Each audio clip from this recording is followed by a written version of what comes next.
Hi people, it's me Anja. Welcome back to my channel and welcome to a new recent reads video. The first book on this list is called I Was Born for This One by Oseman. Oseman, if you don't know, is the author of books like Loveless and Radio Silence and Heartstopper and other books like that. I had really high expectations for this book because A, I read it a few days after I read Loveless, and B, Oseman is such a talented author. This book definitely lived up to those expectations. For those who don't know, this book is YA contemporary. It was absolutely so good. I rated this book 5 stars. This is my first 5-star book of 2021. This book is so good. It follows 2 characters. Angel, who's a big fangirl of the band The Ark, and her entire life revolves around it. And the second protagonist is Jimmy, and his entire life also revolves around the Ark because he's the band member of the Ark. Because this Ark is this really popular 3-band member band. I don't know if that makes any sense, but basically this book is so good. I absolutely fell in love with it. I fell in love with the characters, the plot, the setting. I absolutely love this book.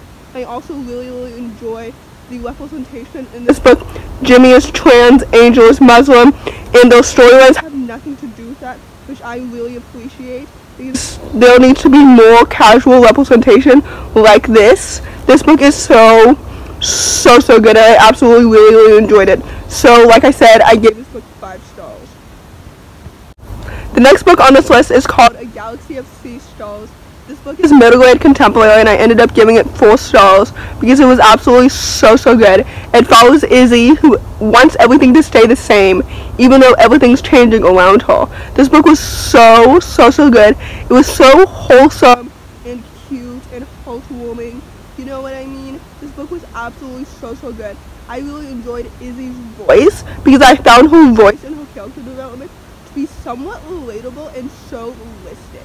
You know what I mean? And also this book is so underrated, and for what? Because it's absolutely so wonderful and lovely and so wholesome. I love reading wholesome middle grade contemporaries because it just makes them so much better.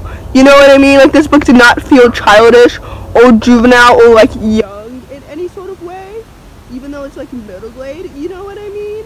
I don't know if that makes any sense, but basically this book is so good and it deserves so much more hype.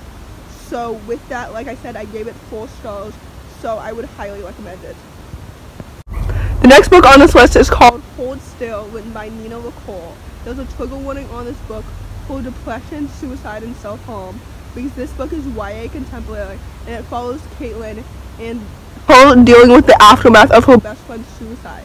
This book was so good. I knew this book would be at least 3.5 stars because I read Nina's previous books, Watch Over Me and We Are Okay, so I had pretty high expectations for this book, and honestly this story definitely lived up to those expectations because this book is so good. The depiction of depression in the story felt so realistic, and it's probably the best depiction of depression that I've ever read.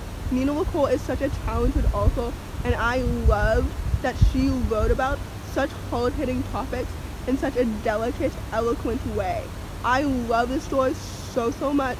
It's possibly just as good as We Are Okay, and definitely better than Watch Over Me. This book is absolutely so good, and I absolutely really enjoyed it. So like I said, I gave it 4 stars, and with that I highly recommend it.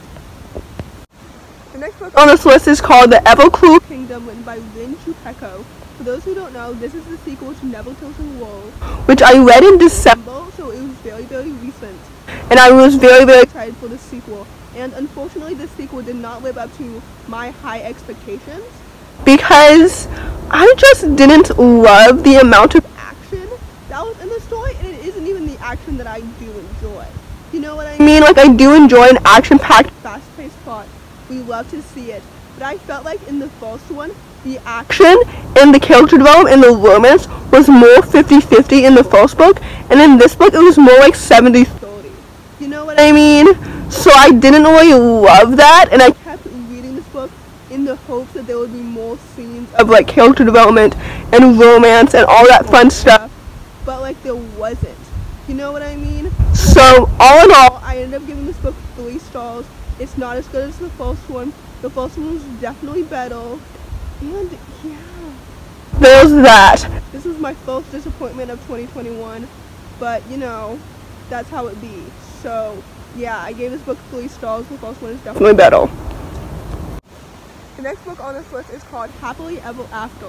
This book is YA contemporary, and I absolutely really enjoyed it, and I ended up giving it 4 stars. It follows a young girl named Tessa, and she's looking for inspiration for her writer's block because she likes to write romantic love stories. So she looks for inspiration as she and her best friend try to recreate an in real life romantic love story. This book is so good. I absolutely really enjoyed it. I like the balance of a fluffy romantic story as well as the social commentary that was in this story, and I think that young black women who really enjoyed To All the Boys I've Loved Before but want to see themselves represented would really enjoy this story because I really loved it, and I love the representation of a young black woman in a fluffy YA contemporary. You know what I mean? I feel like there aren't enough like happy black YA books, because even though I love it when people write stories like On the Come Up and The Poet X and Punching the Ale about like more hard-hitting topics that yes, young black women go through, I think that it's also equally important to talk about like happy, fluffy black stories as well. You know what I mean? And this book is so good. I absolutely really enjoyed it. Tessa felt so real to me, you know what I mean? This book is so good, and I absolutely really enjoyed it. So with that, I highly recommend it if you're looking for a nice, solid, fluffy YA contemporary story. The next book on this list is called When You Look Like Us. This book is YA contemporary, and it follows Jason and how he tries to find his missing sister, and he's not going to leave this case up to the police because we all know that the police treat black people differently than the way that they treat white people. So yeah, I enjoy this book. I enjoy the social commentary, especially in this time. You know, this story is so timely and it's so important. You know what I mean? So I really enjoyed the black cultural representation and the social commentary. That was nice and solid.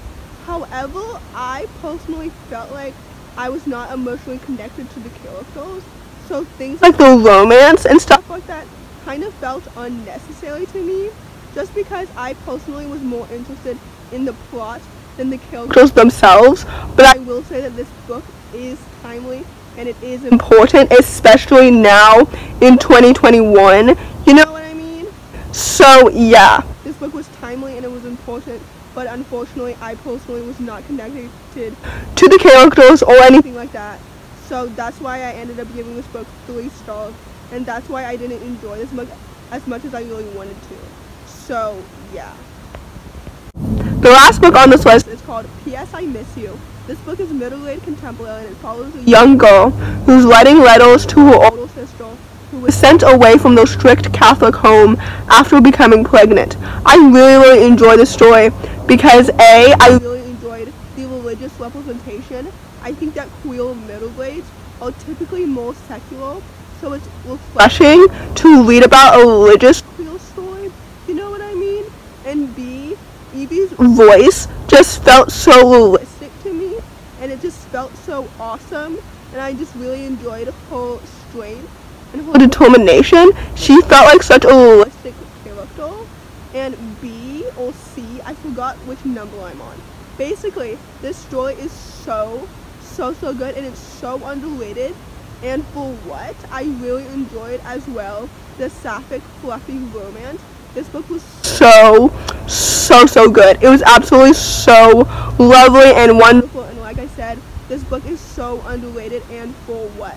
I apologize, my review is all over the place, but my reviews have been all over the place for quite some time, so just get used to it. Welcome to my channel.